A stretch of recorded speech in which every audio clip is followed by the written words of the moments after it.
नमस्कार दोस्तों, बहुत बहुत स्वागत है आप सभी का स्टडी विथ एवरीवन में। ये हमारा यूट्यूब चैनल है और इसमें मैथ का सेशन चला रहे हैं हम। तो इसमें जितने भी सारे टिक लगे हुए हैं इन सबको सॉल्व कर लिया गया है, ठीक। और इसका यूट्यूब पर प्लेलिस्ट बना हुआ है और जैसे यहाँ क्रम से लिखा हुआ है इसी क्रम से वहाँ यूट्यूब में प्लेलिस्ट बना है और सीरियल से सारे वीडियो पड़े हुए हैं, डाले गए हैं, ठीक।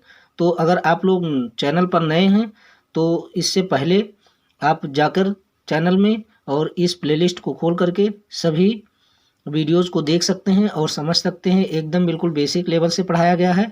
और आज हमारा जो टॉपिक है इस ये चल रहा है, इस समय हमारा लाभ और हानि चल रहा है, ठीक। इसमें 3 या 4 वीडियोज़ पढ़ चुके हैं और ये उसके आगे का क्रम है, ठीक। तो इसी तरह से ये सारे जितने भी दिए गए हैं यहाँ हमने लिखा है टॉपिक, ये सब पूरा सॉल्व करके एक प्लेलिस्ट बनकर तैयार हो जाएगी। और आपका यदि मैथ बहुत ही कमज़ोर है तो आप अगर स्टार्टिंग से पूरा देखते चले आते हैं तो निश्चित तौर पर आपको काफ़ी इसमें फ़ायदा मिलेगा। तो आइए हम लोग देखते हैं अपने उन क्वेश्चनों को। और आज हमने जो क्वेश्चन लिया है वो बढ़िया क्वेश्चन है, बहुत अच्छे लेवल के क्वेश्चन हैं और कहीं ना कहीं आए हुए क्वेश्चन हैं। तो आइए हम लोग देखते हैं, ठीक। तो हम लोग देखते हैं, ये हमारा पहला क्वेश्चन है कि एक व्यापारी ने एक सामान खरीदा, उसे 5% हानि पर बेच दिया, ठीक। यदि वह सामान को 10% कम मूल्य पर खरीदता और 33 रुपये अधिक मूल्य पर बेचता तो उसे 30% का लाभ होता। तो सामान का लागत मूल्य ज्ञात करें, ठीक। अपने आप में बढ़िया क्वेश्चन है। एक बार इसको हम फिर से पढ़ेंगे। एक व्यापारी ने एक सामान खरीदा और उसे 5% हानि पर बेच दिया, ठीक। तो मान लेते हैं जो कास्ट प्राइस उसका है, इससे पहले सीपी, कास्ट प्राइस, एसपी सारी चीज़ें हम पहले वीडियो में बता दिए हैं और इनके बीच में क्या संबंध होता है, कैसे होता है, सारी चीज़ें बता दी हैं। अगर नहीं देखा है तो उसको वीडियो को देखकर समझ सकते हैं। हालांकि यहाँ कास्ट प्राइस क्या लिखा हुआ है, एक व्यापारी ने एक सामान खरीदा, उसे 5% हानि पर बेच दिया। मान लो उसका सीपी था जितने में खरीदा था 100% में खरीदा था, कितने में 100% पे खरीद लिया और 5% हानि पर बेच दिया। तो इसको 5% क्या हो गई, हानि। माइनस से दर्शा रहे हैं तो हानि हुआ, 5% हानि होगा। तो 100% में खरीदा था, 5% हानि है तो कितना प्रतिशत बचेगा, सॉरी 95% मिलेगा इसको, ठीक। यानी 95% में इसने क्या कर दिया, बेच दिया। फिर कह रहा है कि यदि वह सामान को 10% कम मूल्य पर खरीदता, 10% कम मूल्य पर खरीदता, यानी इसी सामान को क्या करता, 10% कम मूल्य पर खरीदता तो कितना हो जाता, 90% होता। यहाँ 10% कम मूल्य पर खरीदा, ठीक। जैसे जैसे क्वेश्चन करा वैसे वैसे डायग्राम बनाते चले, अभी सॉल्व हो जाएगा, ठीक। कम पर खरीदता और 33 रुपये अधिक मूल्य पर बेचता। जब इसको 10% कम पर खरीदता तो इसको कितना मिलता, 33 रुपये अधिक रुपये पर अगर बेच देता, 33 रुपये और जोड़ के, तो उसको कितना लाभ हो जाता, 30% का लाभ हो जाता। ये यानी कि 90% में जो खरीदा है ये 30% इस पर लाभ ले रहा है। क्या कर रहा है, 30% लाभ ले रहा है। तो 90 का 30% कितना हो जाएगा, यहाँ हम निकाल ले रहे हैं 90 का 30%, ठीक। ये हो गया, कट गया, एक जीरो से इधर 9 3 कितना हो गया, 27 हो गया, ठीक। तो 90 और 27 जोड़ देंगे तो हो जाएगा 117। यानी 117 में उसने क्या कर दिया, 117 में बेच दिया, यानी 117% हो गया, ठीक। अब क्या कह रहा है, 33 रुपये अधिक पर बेचता। एक ये था 95% आया था और एक ये आया है 117, तो दोनों में अंतर कितना है वही कह रहा है, 33 रुपये अधिक हो जाता है, ठीक। इसको समझना है। तो 95 और 17, 17 इधर हो जाएगा, 17 और 5 22%। यहाँ डिफरेंस कितना आ रहा है, 22%। और ये कितना बता रहा है, 33 रुपये अधिक मूल्य पर बेचता, ठीक।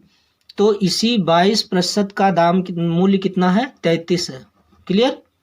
तो हम यहाँ 1% का निकाल लेंगे, 1% का कितना हो जाएगा, 33 और नीचे क्या आ जाएगा, 22 हो जाएगा, क्लियर। और हमें निकालना कितने का है, 100% का निकालना है। तो हम क्या करेंगे, 100 से इसको गुणा कर देंगे या एक बार पुनः लिख करके इसको ऐसे, और 100 से यहाँ हम क्या कर देंगे, मल्टीप्लाई कर देंगे, क्लियर। अब ये कट जाएगा, 11 दूना 22, 11 है 33, 2 से 50 बार में कट जाएगा, बराबर कितना आ जाएगा 5 15, 150 आ जाएगा। ये हमारा क्या हो गया, आंसर मिल गया, क्लियर। तो उम्मीद करते हैं बहुत अच्छे से समझ में आया होगा और काफ़ी कॉम्प्लिकेटेड क्वेश्चन है। तो इसी प्रकार से वीडियोज़ अगर अच्छे लग रहे हैं तो चैनल को सब्सक्राइब जरूर करें, अपने दोस्तों में शेयर करें, ठीक, जिससे हम ज़्यादा से ज़्यादा वीडियो आपको बना करके दे सकें और सभी लोग इससे क्या हों, लाभ प्राप्त कर सके, ठीक। अब देखते हैं नेक्स्ट क्वेश्चन। नेक्स्ट क्वेश्चन हमारा है कि यदि किसी व्यक्ति को विक्रय मूल्य पर 20% की हानि होती तो क्रय मूल्य पर प्रतिशत हानि क्या होगी। देखने में बहुत छोटा क्वेश्चन है लेकिन काफ़ी कॉम्प्लिकेटेड है। अगर इसको समझ कर नहीं लगाएंगे तो ये सवाल तुरंत गलत हो जाएगा, ठीक। ये आया हुआ है, ठीक, ये क्वेश्चन एग्जाम में आया हुआ है। तो इसको हम देखते हैं, यहाँ बहुत ध्यान से देखना है। क्रय और विक्रय में फंसाकर ये क्वेश्चन गलत करवा देता है। अगर आप इसको सॉल्व करना चाहते हैं तो वीडियो को पॉज करके रोक करके और आप पहले सॉल्व करके आंसर कंफर्म कर लीजिए, उसके बाद में वीडियो देखिए और उसके बाद में आंसर को मिलान कर लीजिए। लिखा है यदि किसी व्यक्ति को विक्रय मूल्य पर, यहाँ विक्रय मूल्य दिया हुआ है, यही यहीं पर घुमा दिया है, क्या यहाँ क्या होना चाहिए, क्रय मूल्य, लेकिन यहाँ दिया क्या है, विक्रय मूल्य दिया है। तो 20% की हानि होती है, विक्रय मूल्य पर 20% की हानि होती है तो हमें निकालना क्या है, क्रय मूल्य निकालना है, ठीक। क्रय मूल्य पर प्रतिशत जो हानि होगी उसको निकालना, ठीक। तो आइए हम इसको देखते हैं, क्रय मूल्य पर उसको कितना हानि होता है, ठीक। 20% है, ठीक। जैसा हम सभी सवालों में हम प्रतिशत से ही निकालते हैं। तो यहाँ 20% है, 20% का मतलब 1/5 होता है। कैसे होता है, इसका मतलब हुआ 20/100, प्रतिशत हटेगा तो नीचे 100 आता है और जब इसको काट देंगे 20 कम 20, 20×5 100, यहाँ आ गया 1/5। अब यहाँ कह रहा है विक्रय मूल्य पर, किस पर, विक्रय मूल्य पर। इससे पहले जो सवाल हम सॉल्व किए हैं अगले और सारे वीडियो में, तो इसको हम सीपी मान लेते थे, ठीक, लेकिन यहाँ तब क्रय मूल्य होता था। अब क्या है, विक्रय मूल्य है तो इसको हम क्या मानेंगे, विक्रय मूल्य मानेंगे, यानी एसपी, सेलिंग प्राइस। यदि ये विक्रय मूल्य है तो कह रहा है विक्रय मूल्य पर 20% की हानि हुई है, यानी कि इसका जो सीपी रहा होगा, यानी कास्ट प्राइस रहा होगा, जितने में लाया होगा वो इससे ज़्यादा रहा होगा, तभी तो हानि हुई है। जितने में बेच रहा है उससे वो ज़्यादा में खरीदा होगा तभी तो उसको हानि होगी। यानी कि ये 20% हानि, मतलब 5 पर अगर 20% निकाला जाए तो 1 आएगा, यानी ये इसमें 5 में जुड़ जाएगा तो ये कितना हो जाएगा, 6। अब इसका मतलब ये हुआ, ये क्या हो गया, सीपी हो गया, क्लियर। और ये हो गया एसपी। कैसे, 6 रुपये में खरीदा था और 5 रुपये में बेच दिया, ठीक। 6 रुपये में खरीदा और 5 रुपये में बेच दिया, यानी उसको यहाँ रुपयों में 1 रुपया का क्या हुआ, नुकसान हुआ। लेकिन अगर प्रतिशत निकालेंगे तो ये 20% का क्या हुआ, नुकसान होगा, ठीक। अब समझ में आ गया होगा, ठीक। तो कह रहा है कि क्रय मूल्य पर प्रतिशत हानि क्या होगी। अब क्रय मूल्य क्या है, 6 है, ठीक है। क्रय मूल्य की नहीं है, क्रय मूल्य कितना है, 6। लेकिन अब यहाँ अंतर देखें तो कितना हानि हुआ है, 1 का हानि हुआ है ना। तो 1 का हानि हुआ तो जितना हानि या लाभ होता है उसको ऊपर रखते हैं और जिस पर होता है उसको हम क्या करते हैं, नीचे रखते हैं। अब किस पर हुआ है, तो क्रय मूल्य पर पूछ रहा है, तो क्रय मूल्य इसका कितना है, 6 है, तो हम 6 को नीचे कर देंगे और प्रतिशत निकालना है तो हम क्या कर देंगे, 100 से मल्टीप्लाई कर देंगे, ठीक। अब इसको हम 2 से कट रहा है, 2 तियाँ 6 और 2 पंचे 10, 50 आ गया और ये कितना आ गया, 50/3 आ गया। इतने प्रतिशत की क्या हुई है, इसको हानि हुई है। ये क्या हो गया, आंसर, क्लियर। अब अगला क्वेश्चन देखते हैं। या इसको अगर इस तरह से कम समझ में आ रहा है तो इसको एक और तरीके से हम लोग सॉल्व कर सकते हैं। मान लेते हैं क्या है, 100% है, ठीक, और इसमें इसको लॉस कितना होता है, लॉस कितना होता है, 20% होता है, सॉरी यहाँ 20% क्या होता है, लॉस हो जाता है। कितना लॉस होता है, 20%। तो ये क्या है, विक्रय मूल्य, विक्रय मूल्य पूछ रहा है तो ये क्या होगा, विक्रय मूल्य होगा। विक्रय मूल्य 100 है, ठीक, 100%, उसको लाभ कितना, सॉरी हानि कितना हुआ, 20%। तो इसका क्रय मूल्य कितना रहा होगा, क्रय मूल्य, जब इसका 100 रुपये विक्रय मूल्य तो क्रय मूल्य कितना रहा होगा, इसको उसी में जोड़ देंगे तो ये कितना हो जाएगा, 120% हो जाएगा। होगा कि नहीं होगा, हो जाएगा। अब हमें क्या निकालना है, हानि प्रतिशत निकालना है, ठीक। तो हानि प्रतिशत हम निकाल देंगे।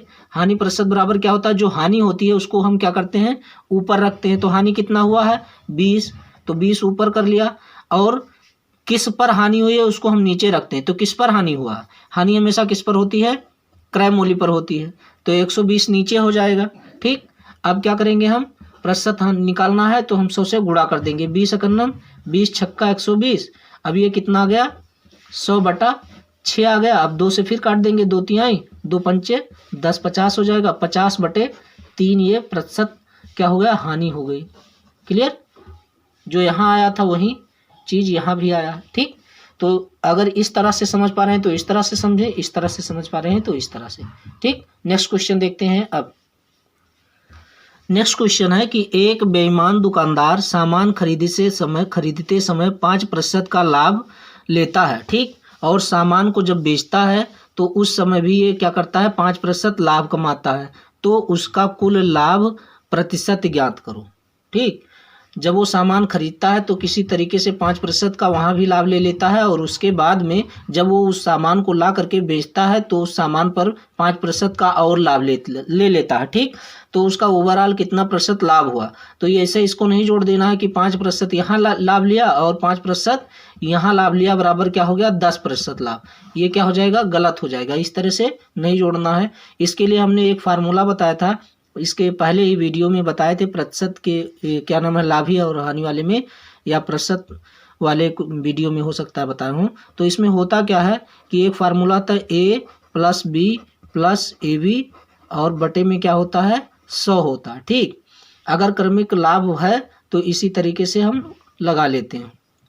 2 बार अगर लाभ मिल रहा है या 2 बार हानि मिल रहा है, या 1 बार लाभ 1 बार हानि, या 1 बार हानि और 1 बार लाभ मिला, किसी भी तरीके से है तो बस उसमें साइन चेंज होता रहता है और फार्मूला यही रहेगा, AB और AB/100। अब ये अगर हानि है तो माइनस हो जाएगा, अगर लाभ है तो प्लस हो जाएगा। तो पहले क्या है, लाभ है, तो लाभ है तो A+ है, और फिर क्या है, दोबारा लाभ है तो ये भी +B हो जाएगा। इसको ये मान लेंगे, इसको भी मान लेंगे, और प्लस लगाएंगे, दोनों प्लस है तो, और इन दोनों का सॉरी यहाँ हम वही चीज़ें लिख रहे हैं, यहाँ 5 लिखेंगे और +5 लिखेंगे। ठीक, तो और AB का गुणा हो जाएगा, यानी 5 और 5 का गुणा क्या हो जाएगा, 25 हो जाएगा, और बटे में क्या लिख देना है, 100 लिख देना है।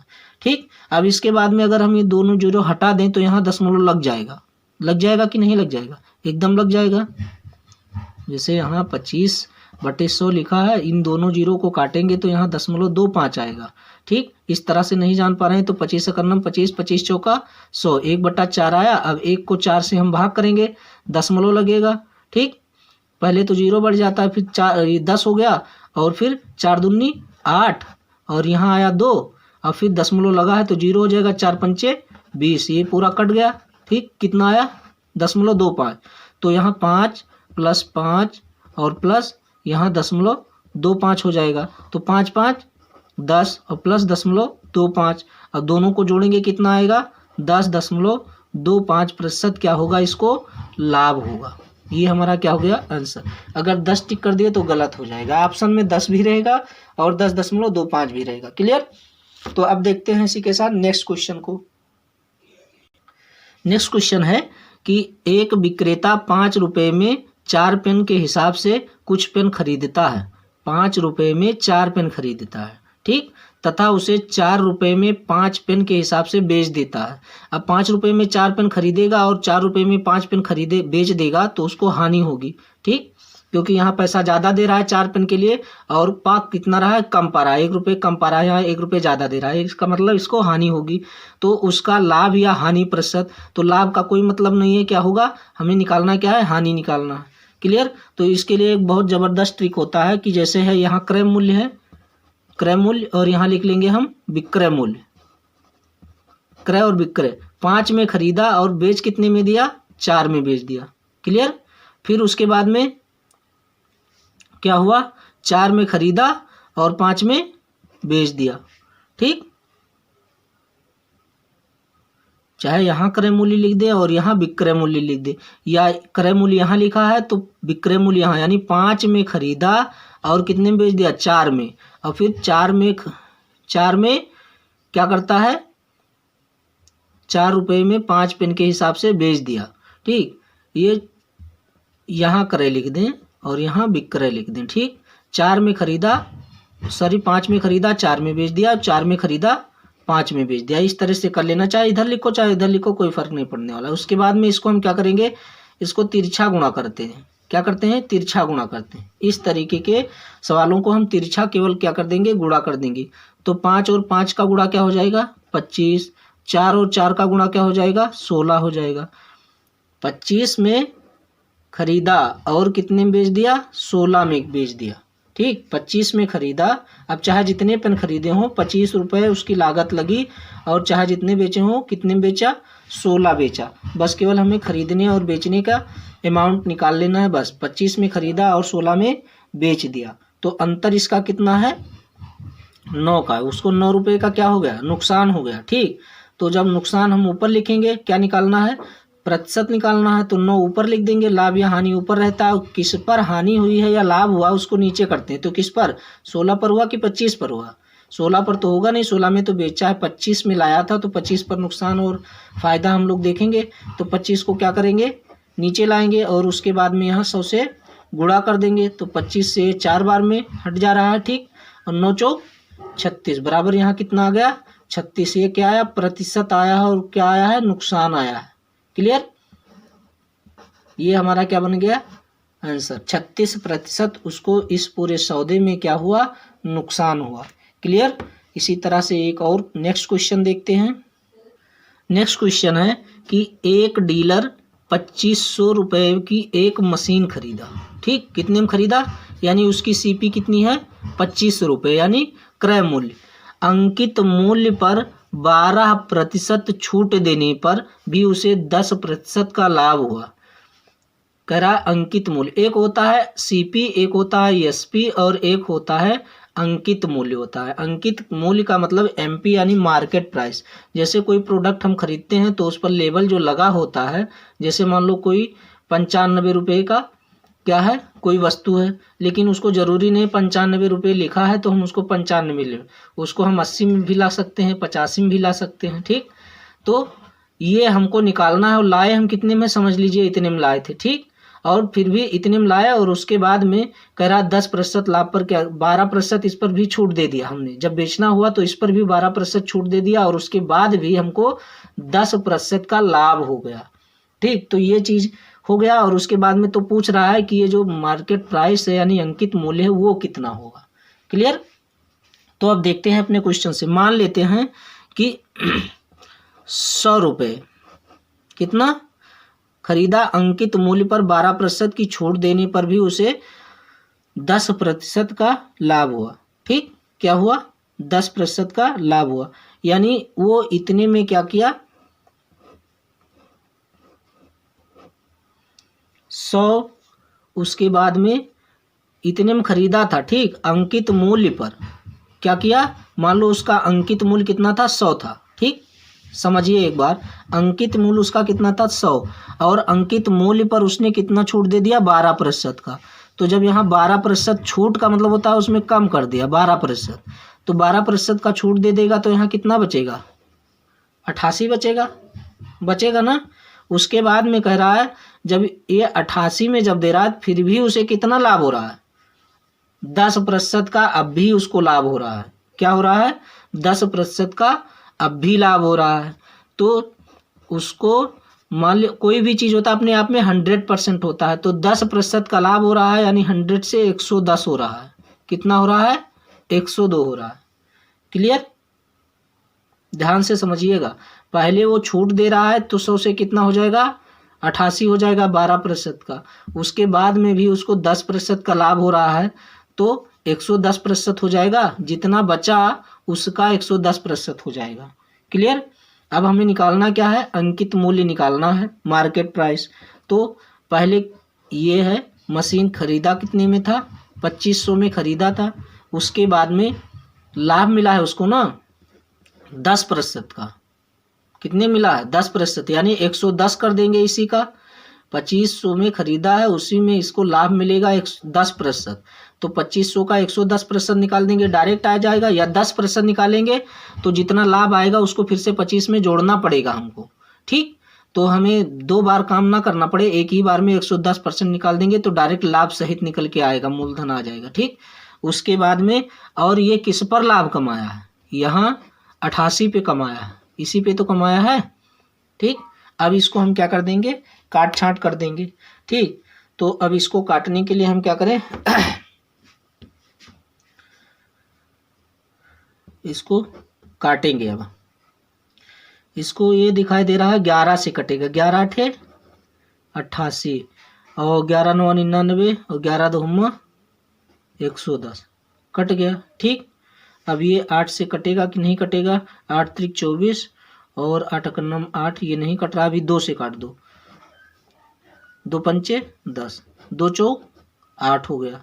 ठीक, अब ये 4 से कट जाएगा, 4 छक 24, 4 दूनी 8 के कट जाएगा, 4 एकम 4, 4 छक 24 हो गया, 1 बचा, 2 आ गया, 4 दूनी 8, 2 बचा, 4 पंचे 20 कट गया। ठीक, अब ये क्या आएगा? 5 से इसको गुणा कर देंगे तो 55 25, 5 दूनी 10 और 2 12 और फिर 5 छक 30, 30 और 1 31 रुपये आगे इसका क्या हो गया? मार्केट प्राइस हो गया, यानी इसका क्या हो गया? ये अंकित मूल्य निकल के आ गया। ठीक, तो इसी तरह से अगर ये वीडियो अच्छा लग रहा है तो इसी तरह से वीडियो और पाने के लिए चैनल को सब्सक्राइब करें, जिससे आपको जैसे वीडियो पड़े आपको नोटिफिकेशन मिल जाए और आप उसे देख सकें। ठीक, तो इस चैनल को सब्सक्राइब जरूर करें, जिससे हम मोटिवेट होंगे, तो क्या नाम है, और अच्छे अच्छे क्वेश्चंस को लाने की कोशिश करेंगे। ठीक, तो मिलते हैं फिर इसी तरह से नेक्स्ट वीडियो में। हंसते रहिए, मुस्कुराते रहिए, मिलेंगे फिर नेक्स्ट वीडियो में। Thank you.